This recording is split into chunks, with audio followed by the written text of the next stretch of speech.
নিৰ্বাচনৰ পাক মুহূৰ্ততে বিটিঅ'ত পুনৰ নিৰ্বাচনী হিংসা। বিটিচি নিৰ্বাচনলৈ মাজত মাত্ৰ 3টা দিন বাকী থকা মুহূৰ্ততেই বিটিঅ'ত পুনৰ নিৰ্বাচনী হিংসা। এইবাৰ ননৈ চেৰফাং পৰিষদীয় সমষ্টিৰ টেংকি বস্তিত বিজেপি কৰ্মীক আক্ৰমণ।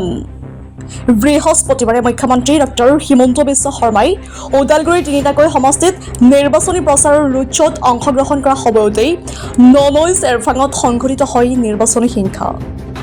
ইউপিপিএলৰ কৰ্মীয়ে বিজেপিৰ কৰ্মীক আক্ৰমণ চলোৱাৰ অভিযোগ অনুসৰি পৰিকল্পিতভাৱে আক্ৰমণ চলাইছিল ইউপিপিএল কৰ্মীয়ে। হাতে হাতে ৰড লাঠি শিলগুটি লৈ আগচিত হৈছিল বিজেপি কৰ্মীৰ বাহন। বিজেপি কৰ্মীৰ বাহন ক্ষতিগ্ৰস্ত কৰাৰ উপৰিও এগৰাকী মহিলাক আক্ৰমণ কৰিবলৈ চোচা লৈছিল প্ৰায় 25-30 জনীয়া উদণ্ড যুৱকৰ দলে। বিজেপিৰ প্ৰাৰ্থী সঞ্জিত তাঁতীৰ হৈ নিৰ্বাচনী প্ৰচাৰ চলাবলৈ যোৱা অৰ্জুন ছাত্ৰৰ AS01 EB 3504 নম্বৰ আৰ্টিকা বাহনখন ভাঙি চুৰমাৰ কৰে।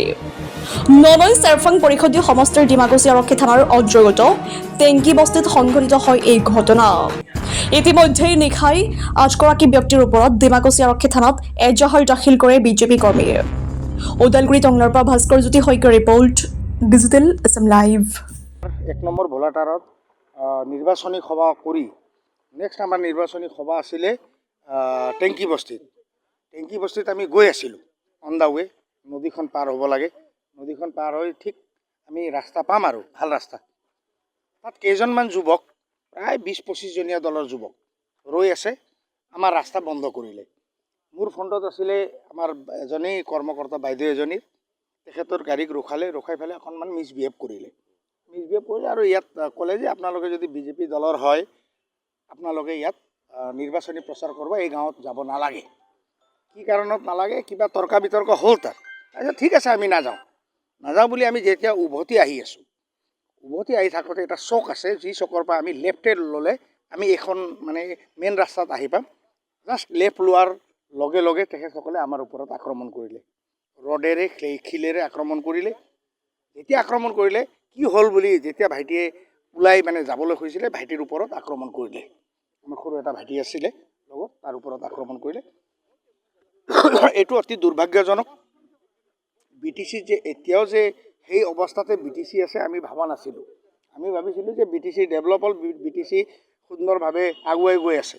কিন্তু এতিয়াও যে তাত বন সদৃশ মানুহ এতিয়াও তাত যে আছে, সেইটো দুৰ্ভাগ্যজনক। আৰু ইয়াত এটা বিষয়, ইয়াত ক'ৰবাত না ক'ৰবাত আপোনাৰ কিবা না কিবা এটা মোক শংকা এটা হৈছে।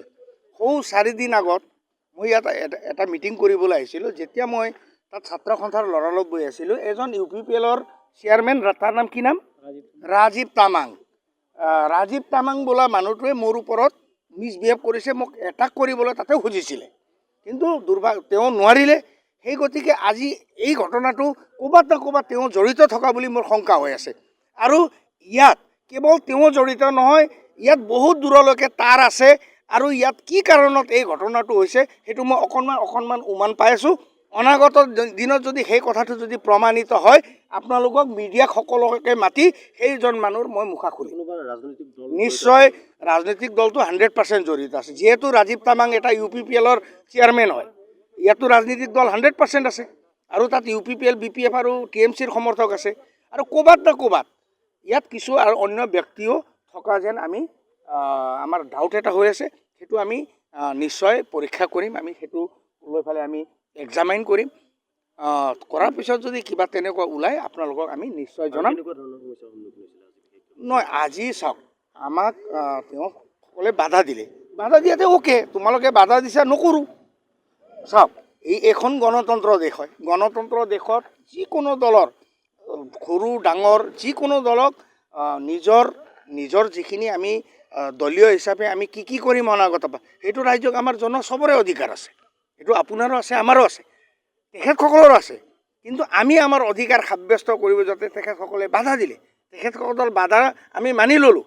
কিন্তু খেদি আহি যে আমাক আক্ৰমণ কৰাটো, এইটো ক'ৰবাত না ক'ৰবাত কোনোবা জড়িত আছে, নিশ্চয় জড়িত আছে।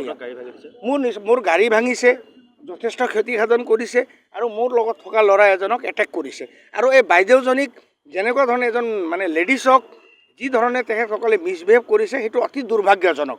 আৰু তেখেতসকলৰ যিজন আকা বা নেতৃত্ব, তেখেতসকলে গম পাইছে যে এইখন নুনাই চেৰফাঙত বিজেপি দলে অলৰেডি জিকিব, আৰু বিজেপি ৰাষ্ট্ৰ দল ৰাষ্ট্ৰীয় দলৰ উত্থানত BTCত সৰু সৰু দল যিবিলাক আছে সেইবিলাক শংকিত হৈ এইবোৰ ঘটনাত জড়িত হৈছে।